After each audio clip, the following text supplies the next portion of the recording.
Graça e paz, povo eleito, abençoado, pelo grande e bendito eterno Deus, que tem nos abençoado, porque ali em Efésios capítulo 1, versículo 4, ele já nos escolheu antes da fundação do mundo.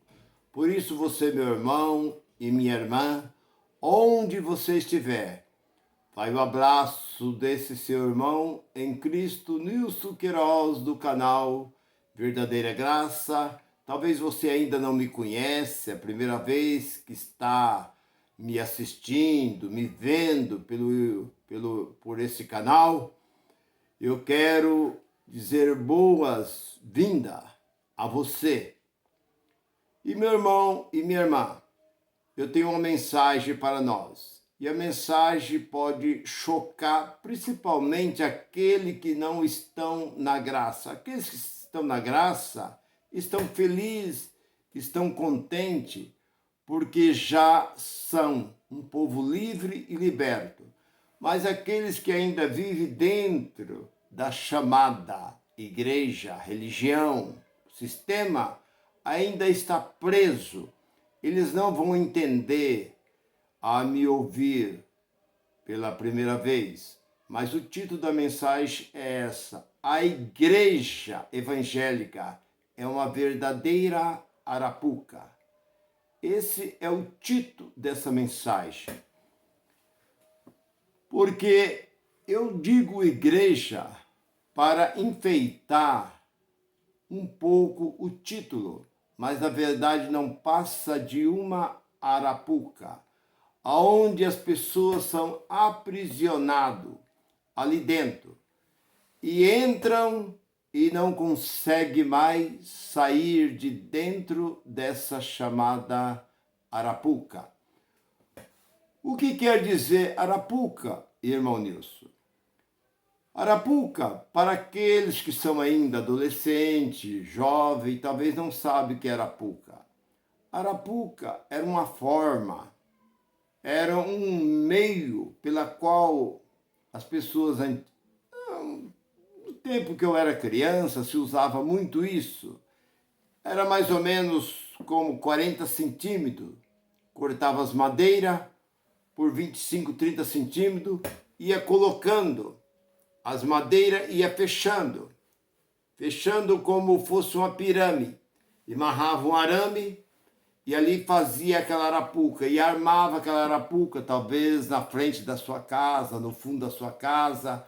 Aquelas pessoas que moravam no sítio, moravam numa chácara e colocava ali, ração não, colocava ali milho, arroz e deixava ali para prender aqueles pássaros que entravam ali. E aqueles pássaros famintos passavam ali, pomba do ar, nambu, cadorna, rolinha e muitas vezes até alguns outros tipos de passarinho passavam ali para se alimentar. E aquela arapuca caía sobre aqueles passarinhos.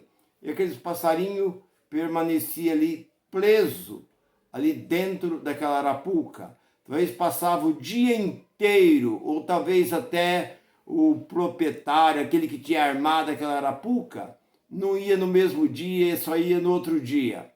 E aqueles pássaros procurando sair dali de dentro, talvez aquele pássaro estava ali naquele desespero, naquela aflição para sair dali de dentro, mas não conseguia.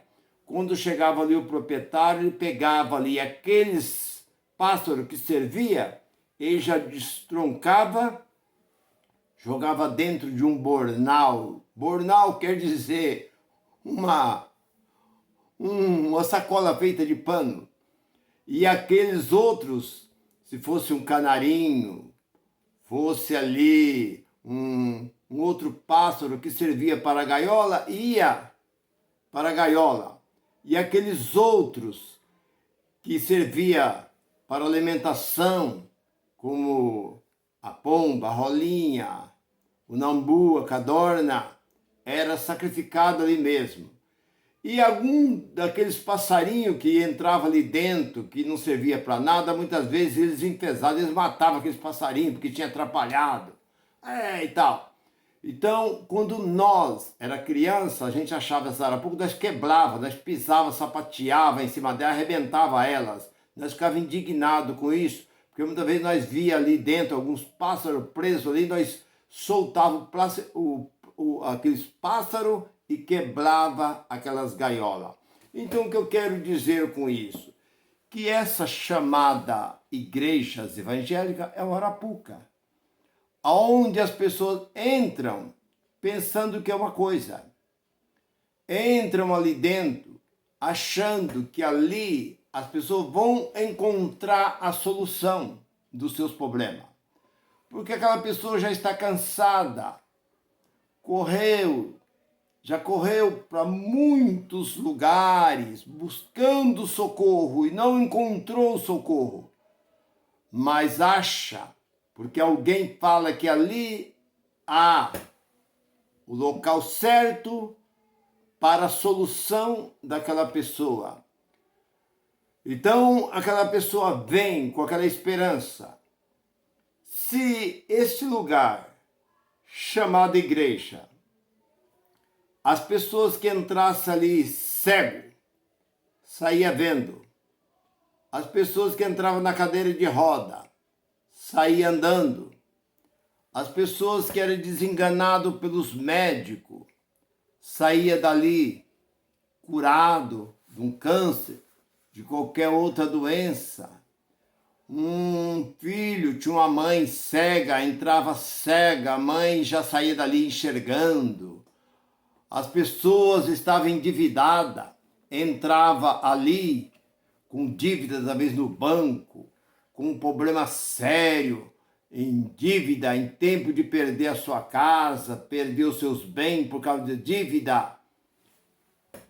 Entrava ali dentro e aquele chamado pastor, que na verdade não é pastor, é um xerife, é ele que manda ali dentro. O que é xerife?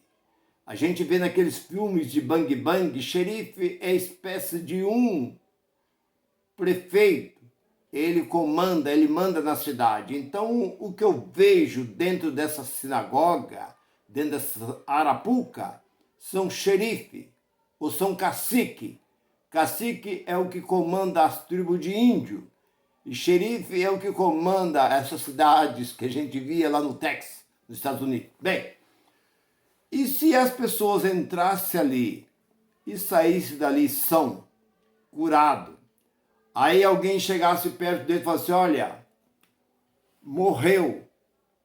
Eu recebi agora uma ligação do hospital que meu pai, a minha mãe, o meu filho, meu irmão, acabou de falecer. Vamos lá? E aquele homem chamado pastor, que se chama de pastor, fosse lá e chegasse lá e dissesse, receba a vida, em nome de Jesus. E aquela pessoa voltasse à vida. Então, se aquela pessoa que estava endividada fosse ali, levasse a solução para aquele chefe da sinagoga, e ele estendia as mãos e falava, vai lá. A pessoa ia lá, chegava lá, não encontrava mais a dívida. Mas cadê a dívida? Não. O anjo foi lá e tirou.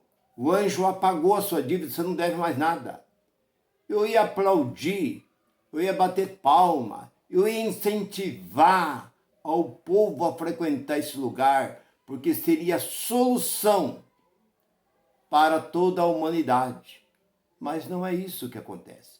Porque no início foi assim. Jesus, quando mandou os 12 apóstolos, no capítulo 10 de Mateus, ali logo no início, ele diz, ide, pregai o evangelho, ressuscitai os mortos, curai os enfermos, expulsai os espíritos impuros, e de graça recebeis, e de graça dai, toda casa que chegar, desça a minha paz sobre aquela casa, ou aquela cidade. E se não receber a paz, que a paz retorne para vós. Foi a ordem que Jesus deu. E aconteceu, porque nós olhamos que o retorno dos discípulos, dos apóstolos, disse: Mestre, em teu nome nós vimos grandes sinais, prodígios e maravilha. Aconteceu, Jesus se alegrou com essa notícia dos seus apóstolos. Então nós vemos que naquele tempo a coisa funcionava porque não havia interesse, não havia esse grande interesse que nós vemos hoje. Hoje o que nós estamos vendo por aí é interesse financeiro. Se dizia, alguns pregadores, que era muito melhor uma igreja do que um bar, mas eu digo o contrário. 1000 vezes um bar próximo da minha casa do que uma chamada igreja. Porque esse local chamado igreja só serve para perturbar o sossego do povo. Porque além deles não fazer nada, porque eles não têm nada para fazer, eles ainda perturba o silêncio do povo. O povo quer aqueles que assistiam a novela, que assistiam um filme, ver um futebol, reunir a família, conversar, fica aquela perturbação. Esse movimento evangélico só serve para perturbar. São os perturbadores. Aqui que nós vemos, não só aqui, em todo lugar onde existe esse local. Porque nos Estados Unidos, as chamadas igrejas, elas reúnem de porta fechada. As portas são fechadas e o som são controlados, fica só ali dentro. Eles não perturbam. Não é como aqui no Brasil, que é um verdadeiro relaxo. São todas relaxadas. Não todas, mas principalmente as pentecostais são as piores que existem. Então dizia alguns pregadores, é muito melhor uma igreja do que um bar. Eu digo o contrário, muito melhor um bar. Pelo menos um bar não perturba ninguém. O bar se abre ali, está o dia todo ali, vem algumas pessoas ali comprar, beber, alguma coisa ali, fica por ali, quando dá ali 8, 9 horas da noite, aquele bar encerra e tudo acabou. E essa chamada igreja? Fica ali perturbando, ali, tirando o sossego do povo. E se fizesse algum benefício para o povo, eu ia incentivar, mas pelo contrário, eu chamo isso de arapuca, porque não passa de um arapuca onde as pessoas vão enganadas. Não, porque lá o pastor vai orar, porque lá nós vamos fazer uma corrente, porque lá Deus vai resolver o seu problema, porque lá você vai encontrar solução e lá você vai para o céu. Lá você vai ter Jesus na sua vida. Lá você vai ter um encontro com Deus. Lá você e sua família vai ser abençoado. Deus vai prosperar na sua vida. Você não será mais a mesma, é verdade. Não será a mesma. Porque a partir daquele momento que você entrou a porta para dentro, você passa a ser uma prisioneira ou um prisioneiro dentro daquela arapuca. Porque foi isso que aconteceu comigo. Eu era uma pessoa que eu tocava meu violão, eu cantava, eu cantei muito. Eu fui treinador, treinei muito, fiz judô e fiz karatê, cheguei a ser professor de karatê. E eu valorizava, eu queria seguir a carreira de artista, cantor, ou eu cheguei a cantar em um programa de calouro, ou eu queria seguir a carreira de karatê. Mas eu não vou dizer, mas essa chamada igreja me atrapalhou a minha vida. A pior coisa que eu fiz na minha vida foi ter entrado dentro de uma igreja chamada evangélica. Essa foi a pior coisa que eu fiz em toda a minha vida, porque essa só trouxe desgraça para a minha vida.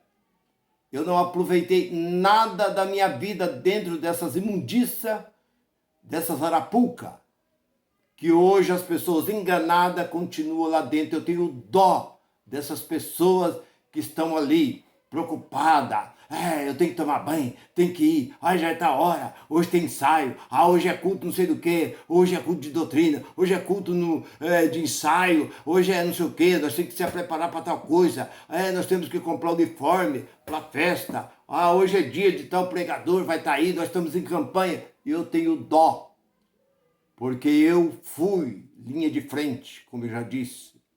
Eu sei muito bem do que eu estou falando. Isso é uma arapuca, onde prende as pessoas. Construíram arapuca para poder prender, aprisionar o povo ali dentro. O povo fica prisioneiro 1 ano, 2 anos, 10 anos, 50, 100 anos, 200 anos, 500 anos, 1000 anos. Desde a morte do apóstolo Paulo, que ele disse: depois da minha partida vai surgir lobos, cruel e devorador. É o que surgiu depois de Paulo. Depois da morte de Paulo para cá, o que tem, o que existe hoje? É arapuca, para prender o povo, nada mais do que isso. Há quase 2000 anos, 1900 e tantos anos, tem aí essa arapuca. E o povo está entrando. E o povo vem entrando pela mentira, mentindo, enganando o povo. Nós olhamos ali para São Paulo. São Paulo fizeram uma grande arapuca ali em São Paulo. E essa arapuca, eles achou que eles iam construir, gastaram ali quase 700 milhões de reais. Construir essa grande arapuca, achando que ia arrastar gente do mundo inteiro. Mas, na verdade, não foi isso que aconteceu. Eles têm trazido, da onde vêm as pessoas? Dali mesmo. Não tem atraído pessoas. Achou que as grandes empresas, imprensa, ia estar ali, que ia sair no jornal, a revista, ia Estados Unidos, Canadá, Japão, todos os países. Não acontece. Por quê? É uma arapuca. É uma arapuca onde só está ali para enganar o que tem acontecido. Eu fiquei 43 anos lá dentro. Eu nunca vi uma dor de cabeça. Uma dor de cabeça sequer. A pessoa sair de lá. Eu vi um certo dia, veio um camarada. São muitas as coisas para contar, mas eu vi um certo camarada que apareceu aí, um pastor famoso, e diz: o Joasmão, eu vou curar. Eu tenho o dom de curar. Tudo bem. Chamou várias pessoas na frente, colocou as mãos e tal, e falou para um senhor, e esse senhor era pai do pastor. Quem foi curado aqui, levanta a mão. Aí o senhor levantou a mão. O senhor foi curado? Fui curado. O senhor foi curado do quê? Fui curado das vistas. Então vem aqui na frente. Mas se o senhor foi curado das vistas, por que o senhor está de óculos? É o costume, é o meu costume. Tirou o óculos, põe no bolso do paletó. Então o senhor está curado? Estou curado. Então lê essa Bíblia aqui. Deu a Bíblia para ele, falou: lê esse versículo aqui. Ele olhava. Ele falou assim: talvez a letra também é pequena, traz outra Bíblia com a letra maior. Trouxe, entregou para o homem, e todo mundo assistindo, vendo toda aquela cena. Ele tentou, aí o pastor bateu nas costas dele e falou: eu sei que o irmão está emocionado, o irmão não está conseguindo ler. Vai sentar, irmão, Deus abençoa. Por quê? Porque não existe. Deus não deu esse dom de cura a homem nenhum na face da terra. Essas mentiras, esses enganos que hoje existe por aí, trazendo o povo a essa mentira. Então, por isso, eu volto a dizer, eu entrei dentro dessa arapuca, eu com a minha esposa, casei dentro dessa arapuca, eu falo até o nome, Evangelho Quadrangular. Casei lá dentro, permaneci lá dentro, consegui todos os cargos, consegui ser tudo que eu queria ser lá dentro. não tinha gosto de ir numa praia, não podia ir ali, não podia ir aqui, não podia fazer aquilo, não podia tal, não podia, perdi todo o meu tempo ali dentro. Eu era jovem, a minha esposa jovem ainda. E o que aconteceu? Nada. Nada. A vida de miséria.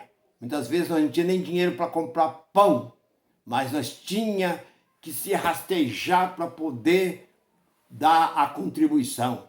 Porque você tem que se esforçar para trazer para a casa de Deus. Se você quer ser abençoado, você tem que fazer isso, fazer aquilo outro. Meu irmão, é tudo mentira. Então você está dentro dessa arapuca. Chamo de arapuca porque os pássaros que entravam ali dentro nunca mais saía. Tem gente que está ali dentro há 10, 15, 20, 30, 40 anos e não consegue sair, está preso ali dentro, porque acredita numa promessa. Você vai prosperar, nunca prospera. Porque quem dá o dízimo está debaixo de maldição. Eu já preguei essa mensagem, um título de uma mensagem. Todos os dizimistas estão debaixo de maldição. Tem dizimista por aí catando latinha na rua, catando papelão na rua, morando debaixo de ponte, morando em barraco. Isso é um dizimista fiel. Eu podia te contar aqui vários casos que eu sei de pessoas que eram dizimista e caiu no 7-1, caiu em pirâmide, envolveu com pirâmide, não foi uma nem duas não, caiu na conta do vigário, muitos aí tiveram suas contas bloqueadas aí, eram dizimistas fiel. E como é que pode ser isso? Por quê? Porque Deus não tem compromisso com mentira. Porque dízimo era comida para a nação de Israel, para a tribo de Levi. As 11 trabalhava e tirava 10% e levava para as viúvas e os órfãos. Está em Deuteronômio, capítulo 14, versículo 29 e 30. O dízimo era para as viúvas e para os órfãos e para os estrangeiros, aqueles moradores de rua, por exemplo, nos dias de hoje. E dízimo era somente aqueles que plantavam, cuidavam da terra, que eram dizimistas. E não existe esse negócio de céu. Para de mentir. Ficar dizendo que Jesus vai voltar, que vai levar para o céu. Morrendo o homem, ele deixa de existir. Para com essas mentiras. Está aqui dentro. Para onde vamos? Para a sepultura. E a sepultura vira terra. E acabou. Não existe esse negócio. Rua de ouro, céu, porque nós vamos ver nossos parentes, lá verei. Tudo mentira. Eu falo e provo. E quero que alguém tente me desafiar dentro desse livro aqui. Ó. Porque a Bíblia diz em Eclesiastes capítulo 12, versículo 7. O espírito volta a Deus, e o corpo volta à terra e vira terra. E lá no livro de Jó, capítulo 14, versículo 10, morrendo o homem, ele deixa de existir. Pronto, acabou. Como é que você fica prometendo uma coisa que não está aqui? Não está aqui dentro. Morrendo o homem, Eclesiástico, capítulo 9, do versículo 5. Todo homem sabe que tem que morrer. Todos os vivos sabem que hão de morrer. E morrendo, não tem mais lembrança. A sua memória foi entregue ao esquecimento. E a alma, irmão Nilson? O que é a alma? O que é a alma?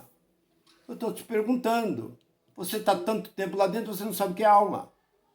Alma é o quê? Seu raciocínio. O que raciocina aqui dentro de você. É o que te domina. É a sua alma.